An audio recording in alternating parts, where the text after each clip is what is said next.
All right, so what you're about to see in this video is, if you decide to watch it, is just a segment from a longer video covering my entire fuel system. But I thought after recording a couple of these videos that I could also break it up a little bit. Anyway, so this is how to run Hardline, aluminum Hardline for fuel line. And first time doing it, but this is on a 1968 Ford Thunderbird, and enjoy. All right, so I've started running some of the fuel line, and I thought this would be a good stopping place to just get everybody up to speed on what I'm doing. So I'll go through a few things. So as you can see, got my end here. I don't know if you can make that out, but I got it beaded, all ready to go, all deburred on the inside, all that good stuff. And then I just picked a termination point. I thought through kind of routing different areas. This is what I settled on here. I have good hood clearance, and then basically my current plan is to mount my regulator here, but this line is actually not going close to my regulator because this is just getting the direct connection from my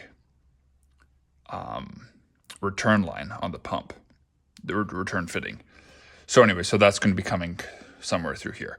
So I thought this would be a good spot to end. I know I could bring it down a little farther, but just with trying to get around all this stuff, I thought this would be a good spot to end. So then, as far as the holders go, these are actually from the plumbing section of the hardware store, but they're just a generic thing. But anyways, I believe I've had them for a while, bought them a while back, but I believe these are actually significantly cheaper than like a fuel line clamp. Well, I know they are cheaper than an actual fuel line clamp that like Summit would sell or something. But then you can get also just like cheaper generic ones that look like this, but even cheaper still are these ones, if I'm not mistaken. So they're from a plumbing supply store. Let's see, I think I threw out the package. Anyways, here's a bigger one. I think these are the same brand, Hillman. But so I have some larger ones for holding the actual hose. And then the ones I have on here are just 3/8 specifically. So they fit really good. The rubber doesn't make a full circle. I'm sorry, you can't probably see that. But anyways, it comes down far enough. There's only about an 1/8 inch of uncontacted rubber. So anyways, it shouldn't be touching anywhere metal. And then that brings me to my next thing is, especially with aluminum line, because it's soft, but really any kind of hard line, you want to make sure it's not contacting anywhere. Specifically, obviously, any sharp edges. But, it's easy enough it's very moldable. When you're rolling it out, just take your time, go nice and slow. So what I did is I actually started under the car, and I fed it up from the bottom through this hole here, kind of alongside where the factory rubber line runs. You can kind of see it down there. Let me try to get you another shot in here if I can. I don't know if you can see that in there. Anyway, so basically run it alongside, and just make sure that you can see it running down there. Make sure that it's not touching anywhere. I tried to make sure I have at least 1/8 inch gap between the line and any kind of other surface. And then here, I'll try to just set the camera up here. Hopefully you can see that. I'll try to get the camera in here. So you see that the line there, right there, running next to the factory rubber line, then turns down there, and then I'll take you underneath the car. So I'm just going to set my light up here. So running down right through the hole like I talked about, this is the termination point for the factory hard line, which is running here. I only bought a handful of these because I didn't think I needed that many of them, but actually I'm finding out it seems like the best, to actually get it really firm and strong is about every 16 inches or so. So I'm going to have to pick more of these up, but they were pretty cheap. I think it was like $5 for a set of 2, something like that. So anyway, so along here, this is where I decided to run it. And I suppose each car will be different, but this is on a 68 Thunderbird, if anybody missed that part. Anyway, so there's a little bit of a fold here on the floor section. I don't know. It's not. Yeah, it's like a crimp on the bottom of the floor area. Anyway, so just using some small little self tappers to go through here, and then what else? Yeah, just making sure it's not touching anywhere.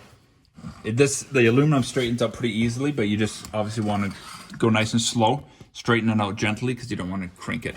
Otherwise, you're pooched. You gotta do a splice or start over again. So here, I'm probably just gonna go up into the floor. I'm just using like little 1/2 inch, so they'll barely go through into the carpet. And I don't think I'd even notice them in there. But anyways, that's just what I'm doing here. Now, as far as this goes, let me try to get the cam in here. So hopefully you can see this. Let me tweak it a little bit more. So basically the factory fuel line runs here, and hopefully you can see my hand here, but anyways, it runs up here, goes underneath the bulkhead here, whatever you call this, and then it basically follows the curvy frame. It's a full frame car. So what I'm trying to say. Anyway, so it follows the frame up, and then it basically turns in again, and goes towards the tank. So as far as getting this in, bring it to about this point, coiled, and I haven't actually tried this yet, so I guess we can see how it goes. But basically, I'm not going to run exactly where the frame is, but at least I know that I don't want to have it hanging anywhere. So my only option is to get it over here, which I hope will be feasible. It's a very curvy hardline, but so anyway, so how that worked is I had to just pull down on my e-brake cable, run the line under, and I'm gonna back the camera up even more. So I'm gonna bring it here, because it's just kind of a matter of, being gentle enough and finding ways to get the hardline in without creasing it, so that's why I rolled it under here, if that makes sense. And then I'm gonna roll it under here. I'm just kind of rolling it out kind of like a steering wheel, like holding it like a steering wheel and wheeling it out. And then just doing kind of what I need, because a few times, like here, I actually had gone too far, so I had to wheel it back up. Obviously, the least you fuss with it, the better, because aluminum and most metals, but especially aluminum, work hard. And so if you, work with it too much, you're just going to be weakening the metal, possibly to the point of it cracking. So basically, I'm going to work it up under here. Just a little at a time. Take your time. It bends with the hands very easy, but you don't want to bend in a really sharp spot. You want to bend gradually. So like spread your hand. Just take it a little bit at a time, very gently. Anyway, so I'm going to work it up under here and back to here, and then we'll go from there. So I'm not sure exactly where I'm going to end it back here. I don't think I'm going to try to follow the frame everywhere, because you can actually get a replacement line, hardline online for this car. But I'm really not sure how you would do that without having the cab off the vehicle, having like the body lifted off. I don't see how it would be physically possible to get it in here. It may be. At the very least, I think you'd have to have a lot of patience. Well, Actually, I take that back. I think it would be possible. It would just be very, very tight and not a fun job. So anyways, I'm going to work on that, and then hopefully you were able to see all that, and then I'll pick up from there. All right, so I got it kind of looped under, and how I've been doing it is just kind of getting it ballpark initially, and then coming through for the final adjustments.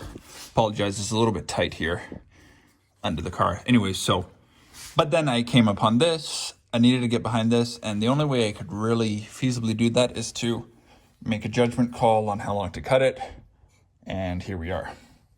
Because I need to basically be able to feed this behind. So this is just a very cheap, crude deburring tool, but you can see there's a little bit of a catch edge here. So you turn this one clockwise. That's the other thing too. If you cut it with a tube cutter, it'll give you your cleanest cut most likely. So you have to do the least amount of deburring. You don't have to have this. You could, especially with aluminum, you could do some sandpaper or something. This is a really cheap one. It's just, it doesn't work very well, but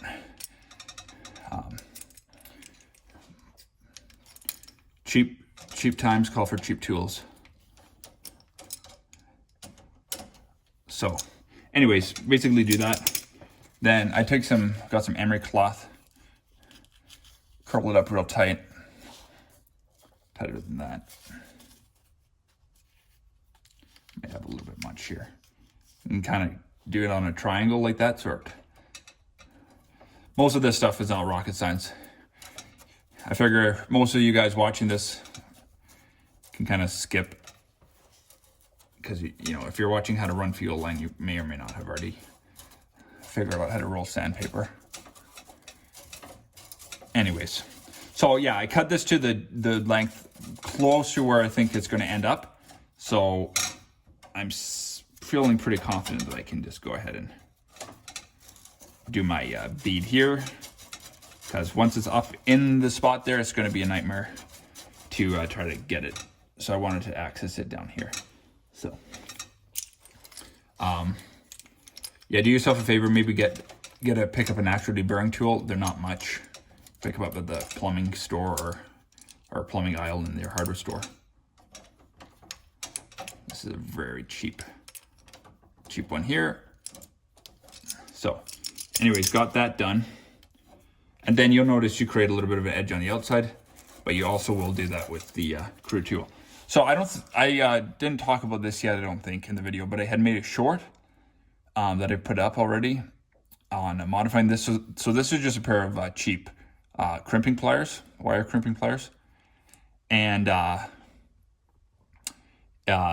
thought about them working in the past, and I was really happy that it turns out that they do work. Basically exactly how I thought they would. So they're pretty cheap, much cheaper than an Easy Beater from Earl's or anything like that. Those are like 60 US, and these are, I don't know, $10, $15 maybe. Anyway, so I have the short. You can go back to watch how to modify that.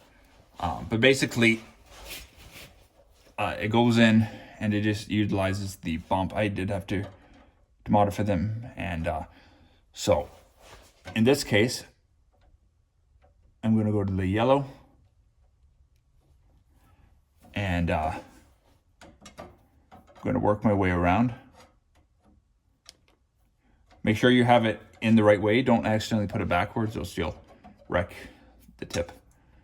I did that. It didn't wreck it per se. It just kind of smushed it a little bit the wrong way. So just want to make sure that your tool is situated correctly. So I don't know if you can see that already. Let me try to zoom in here a little bit. Yeah. So I'll spare you the entire process, but you can see here, created a bead. I know it's crude, but it'll work. So I just go and need to finish going around. Just make sure it's consistent all the way around. This is not really so much to help seal, because you can seal, like your tubing will seal to this correctly. It does aid in your seal, but from what I understand, And from experience, the main reason for this is to keep your hose from slipping off. But it does also greatly help your seal, because obviously you slip your hose over and you put your hose clamp on this side, so it's clamped here, so it creates a positive seal here, but also makes it like near impossible for the pipe to slip off. So anyways, I'm going to finish that, get it rooted up top where it goes, and we'll go from there. All right, so I got the last of this run, and got it connected last time here. Then I loop around, go back here, just underneath, kind of out of the way of the emergency brake. And then I ended up just using one of the, or two of the 3/4 inch clamps. I just squished them flatter just to hold that, because I don't want to have to go out to the store again. And then you can see here, so I run up there, run up here underneath, I was going to set the light here, underneath the I guess this would be the, I don't know what you call this, the frame connector or something. Anyway, so made sure I was out of the way of the cable here. Got about at least 1/8 inch to 1/4 inch clearance minimum. Then turned up under here and shot out there, and then basically just straightened. So I'll be just a straight shot to the fuel tank with about a foot, maybe, well, 16 inches of hose probably. So I could have gone farther, but this is where I cut it, not knowing exactly where it's going to end. But as long as I'm in that general vicinity, I'm more than happy. So it was a bit of a finagle to get it up around here. But certainly, because I hadn't planned that far ahead. Initially, I was actually just going to go over top here. So, but it is doable. Just take it nice and easy so that you don't kink. And then before I connect all this, I'm going to blow through the line to make sure there's no shavings in there or any kind of debris. But that's that. So next, I'm not sure what I'm going to do next, but it's either going to be, well, I'm thinking it's probably going to be the return bung. So that's it for me for right now. Anyways, it's late in the evening, so gonna wrap it up for tonight. But got that all on, and very happy with it. It's fun to work with, and it's always a good feeling when I have some leftover. I knew I wasn't gonna need all. It was like a 25-foot roll or something, so got some for next time or another project.